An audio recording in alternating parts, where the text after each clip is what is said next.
दोस्तों, आज की कहानी एक ऐसी लड़की की है जिसकी जिंदगी एक पल में बदल जाती है।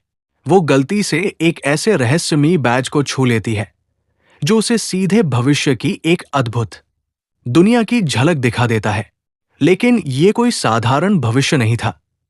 ये दुनिया इंसानी सभ्यता से लगभग 1000 साल आगे थी। यहाँ की तकनीक, इमारतें और जीवन शैली इतनी उन्नत थी कि उसे देखकर किसी का भी दिमाग चकरा जाए। कहानी की शुरुआत होती है केसी नाम की एक जिज्ञासु और बुद्धिमान लड़की से।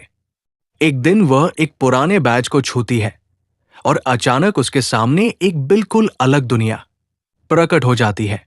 कुछ सेकंड के लिए उसे सुनहरे खेत, चमकती हुई विशाल इमारतें और भविष्य की तकनीक से भरा शहर दिखाई देता है। लेकिन इससे पहले कि वो कुछ समझ पाए, वो वापस अपनी दुनिया में लौट आती है। पहले तो उसे लगता है कि शायद ये कोई भ्रम था, लेकिन जब वह दोबारा बैज को छूती है तो वही दृश्य फिर दिखाई देता है। अब उसे यकीन हो जाता है कि ये कोई सपना नहीं बल्कि हकीकत है। उसके मन में सैकड़ों सवाल उठने लगते हैं। आखिर ये जगह कौन सी है? ये बैज उसके पास कैसे आया? और सबसे बड़ा सवाल, सिर्फ वही इसे क्यों देख पा रही है? वो बैज को घर ले जाती है और अपने पिता को भी इसे छूने के लिए कहती है। लेकिन हैरानी की बात यह होती है कि उनके साथ कुछ भी नहीं होता। इससे केसी समझ जाती है कि यह बैज हर किसी के लिए नहीं बना। किसी कारण से यह सिर्फ उसी को चुन चुका था। उस रात उसकी बेचैनी बढ़ जाती है। जब उसके पिता सो जाते हैं तो वो चुपचाप बैज उठाती है और फिर से उस रहस्यमयी दुनिया में पहुंच जाती है। इस बार वो आगे बढ़ने की कोशिश करती है, लेकिन एक अदृश्य दीवार उसे रोक देती है। तभी उसे समझ आता है कि अभी उसका शरीर असली दुनिया में है और वहां केवल उसकी चेतना पहुंच रही है। अगले दिन वो एक सुनसान मैदान में पहुंचती है और फिर बैज को सक्रिय करती है। इस बार वो वास्तव में उस दुनिया के अंदर प्रवेश करने में सफल हो जाती है। जो नजारा उसके सामने होता है वो उसकी कल्पना से भी कहीं आगे था। वहां बिना पटरियों के ट्रेनें चल रही थी। विशाल रॉकेट अंतरिक्ष में जाकर खुद वापस लौट रहे थे। इमारतें आसमान को छू रही थी और विज्ञान ने गुरुत्वाकर्षण जैसे नियमों को भी चुनौती दे दी थी। ये सचमुच भविष्य का स्वर्ग लगता था। केसी इस दुनिया को देखकर मंत्रमुग्ध हो जाती है। वो ट्रेन में सफर करती है, रॉकेट लॉन्च स्टेशन देखती है और हर नई चीज को उत्सुकता से समझने की कोशिश करती है। लेकिन तभी बैज पर लगा टाइमर खत्म होने लगता है। अचानक उसका शरीर भारी हो जाता है और वो वापस अपनी दुनिया में लौट आती है। अब वो इस रहस्य का सच जानने के लिए इंटरनेट पर खोजबीन शुरू करती है। तभी उसे पता चलता है कि एक पुरानी दुकान ऐसे बैज इकट्ठा कर रही है। उम्मीद की नई किरण देखकर वो तुरंत वहां पहुंच जाती है। दुकान की मालिक एक रहस्यमयी महिला होती है जिसे इन बैजों के बारे में सब कुछ पता होता है। वो बताती है कि ये बैज टुमारोलैंड नाम की भविष्य की दुनिया का पासपोर्ट है। इसे केवल चुनिंदा लोगों को दिया जाता है। यानी केसी का चुना जाना कोई संयोग नहीं था। लेकिन जैसे ही केसी कहती है कि उसे नहीं पता ये बैज किसने दिया, माहौल अचानक बदल जाता है। दुकान की मालकिन गुस्से में आ जाती है और उसे धमकाने लगती है। तभी अचानक एक धातु की गेंद खिड़की तोड़कर अंदर गिरती है। कुछ सेकंड बाद एक लड़की खिड़की से कूदकर अंदर आती है और केसी की जान बचा लेती है। इसके बाद एक जबरदस्त लड़ाई शुरू होती है। तभी खुलासा होता है कि दुकान की मालकिन इंसान नहीं बल्कि एक रोबोट थी। ये देखकर केसी के होश उड़ जाते हैं। वो लड़की अपना नाम अतीना बताती है।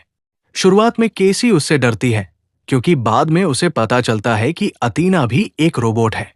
लेकिन जल्द ही अतीना उसे सच बताती है। अतीना कहती है कि वो भविष्य की दुनिया से आई है और उसका काम ऐसे लोगों को ढूंढना है जिनके अंदर उम्मीद और बदलाव लाने की क्षमता हो।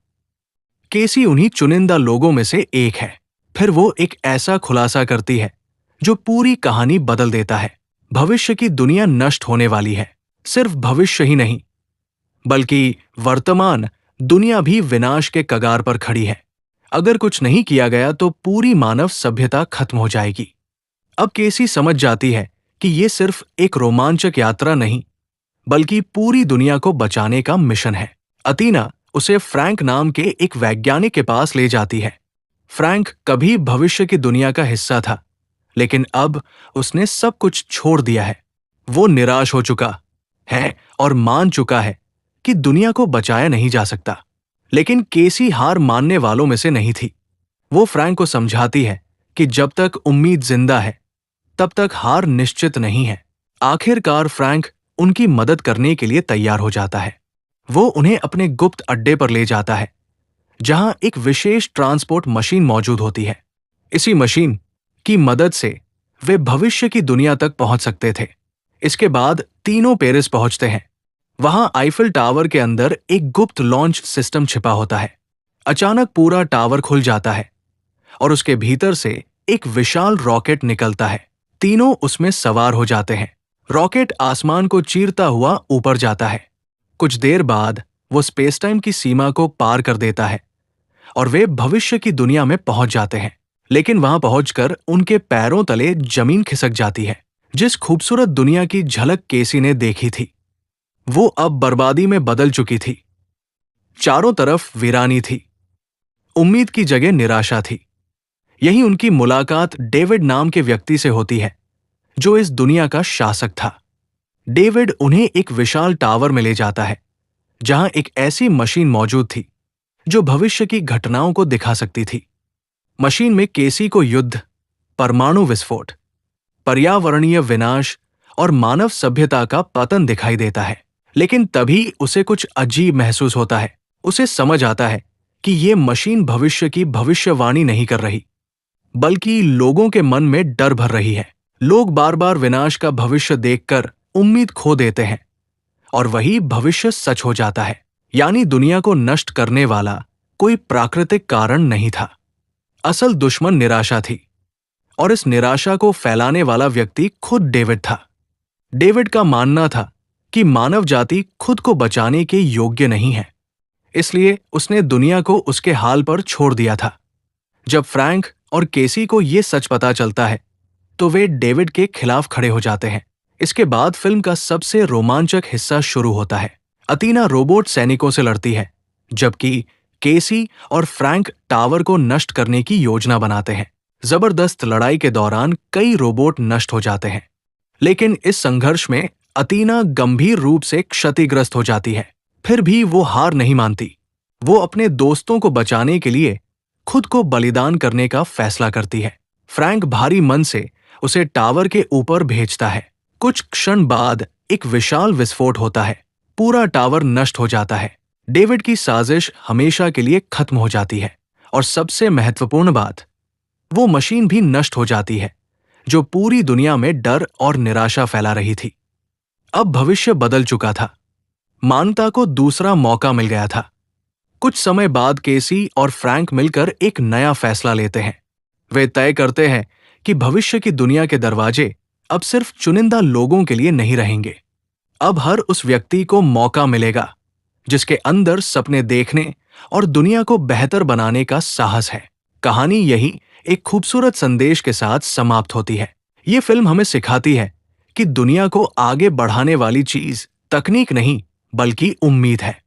जब लोग भविष्य पर विश्वास करना छोड़ देते हैं, तब असली विनाश शुरू होता है। लेकिन अगर कुछ लोग सपने देखना और बदलाव लाना नहीं छोड़ते, तो वे पूरी दुनिया की दिशा बदल सकते हैं।